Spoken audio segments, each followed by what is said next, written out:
Wait until you see this epic, brutal takedown of Kamala Harris by a fellow liberal. We're going to see how Bill Maher is but the latest liberal to come out and say the obvious, despite all the media's fabricated fanfare and astroturfing.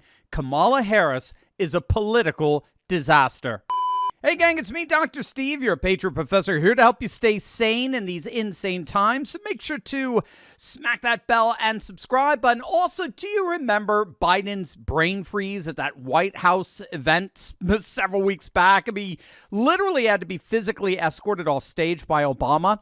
But you know what was so interesting about that is that we now know which media outlets covered that event and which ones tried to hide it, thanks to our sponsor, Ground News. Ground News is an app and website that combines related news from across the political spectrum into one place. So, for example, with Biden's inability to walk himself off stage, Ground News shows that there were 19 articles covering that story, with barely 12% coming from left-leaning sources. I wonder why.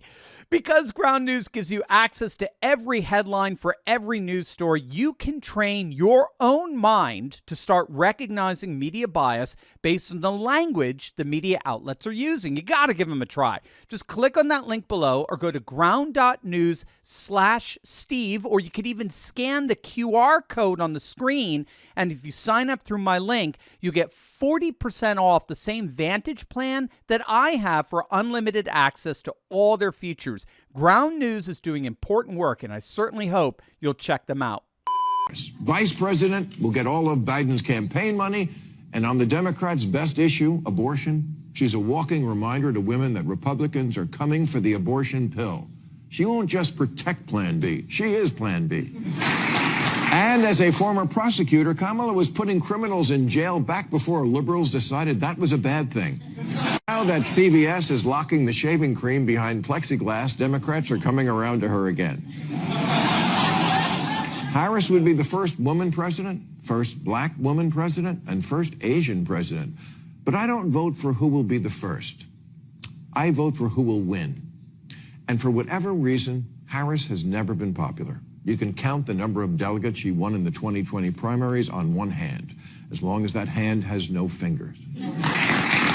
In 3 years as vice president, she's been quieter than an electric car.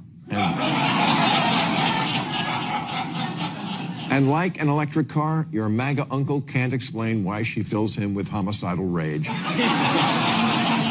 She just does. Sometimes life isn't fair. It's not fair that she's not popular. She's intelligent and accomplished, and in fact was put in charge of the border. And look at how... Okay, bad example. All right, so obviously that was pretty brutal, perhaps better brutally honest. Bill Maher's made no secret that he was hoping for Gavin Newsom to step into the ring here, and he's certainly not happy that Kamala was selected, keep in mind selected, not elected, by him and his fellow Democrats. And Maher is hardly alone in expressing his concerns over Kamala. Take a look at this. This is the latest from The Hill. Behind the hoopla, Democrats anxious about Harris. And of course, at one level, this is nothing new.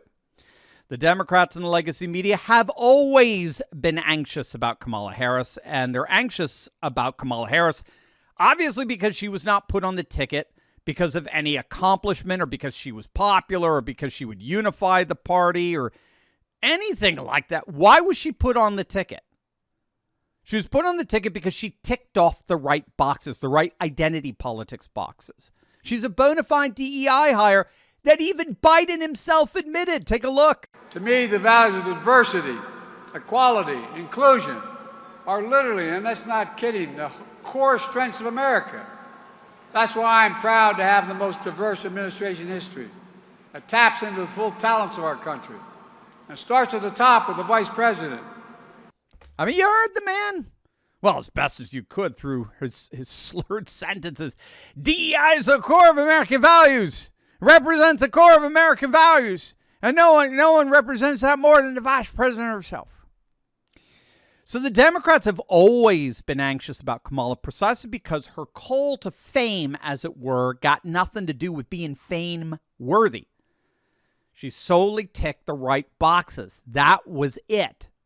So getting back to this Hill piece, bottom line, Democrat lawmakers are privately voicing their concerns about Cackle's Kamala and her ability to defeat President Trump in 2024. And the key here, just like we've been talking about for months now, the key here is that they don't believe she can win over blue-collar voters. So what have we been saying for months, gang? What have we been? And we're not the only one. Rich Barris of the People's Pundit has been saying it a lot longer than we have based on the data he was gathering literally a year ago.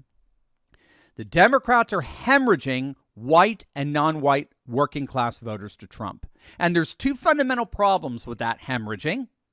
One, white, non-white working class voters are inordinately represented in swing state populations. Those swing states are filled with far more blue-collar workers. We're talking Wisconsin, Michigan, and Pennsylvania. There's far more blue-collar workers in those three states in particular, the so-called blue wall, than there are in the national average. So that's the first problem. And the second problem is that Harris is actually doing worse than Biden among those very voters. The British outlet Spiked recognized that almost immediately, right away, when Kamala was first being selected, not elected, as the nominee.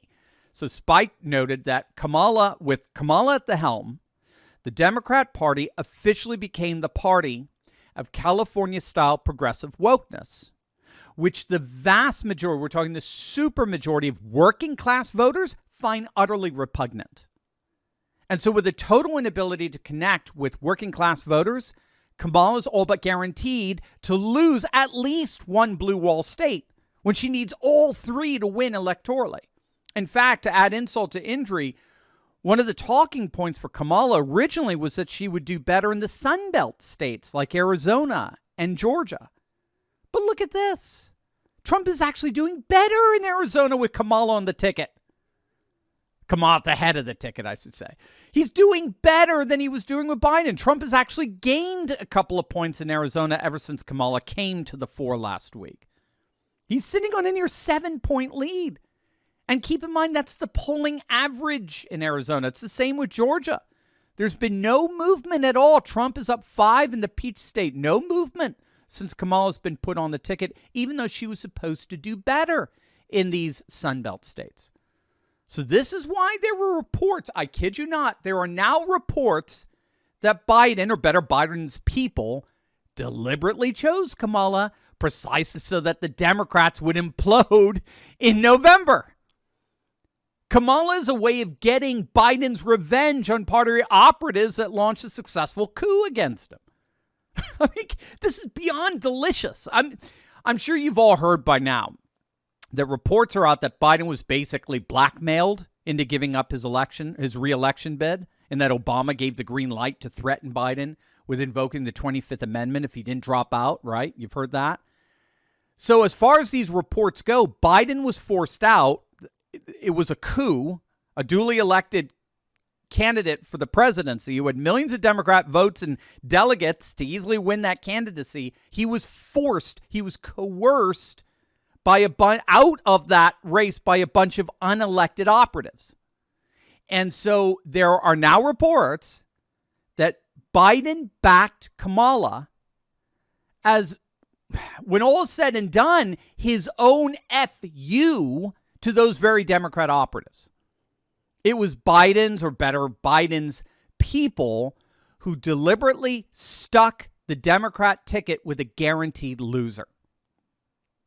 Now, that said, the Democrats appear more and more to be ceding that loss, while at the same time they think they've been able to minimize their losses down ballot. Here's Molly Hemingway of The Federalist. So what we're seeing in this race is really the result of what was happening when Biden was the nominee. It wasn't just that Biden was losing to Trump, which he was losing very much to Trump. It was also that you had this down ballot collapse. Democrats were facing the loss of 5, 6, 7, 8 Senate seats, and they were not prepared to do that, even if they understood they might lose the presidency. And so what you're seeing with these polls is that it is certainly better than what they were dealing with Biden, but the fundamentals of the presidential race are almost certainly going to be the same, because to Olivia's point, what the Trump campaign has been doing is running against the Biden-Harris presidency, for which Kamala Harris is just as responsible as Joe Biden. And if anything, Biden was able to present as much more moderate than Kamala Harris, who has this on videotape record of being probably the most extreme, hard left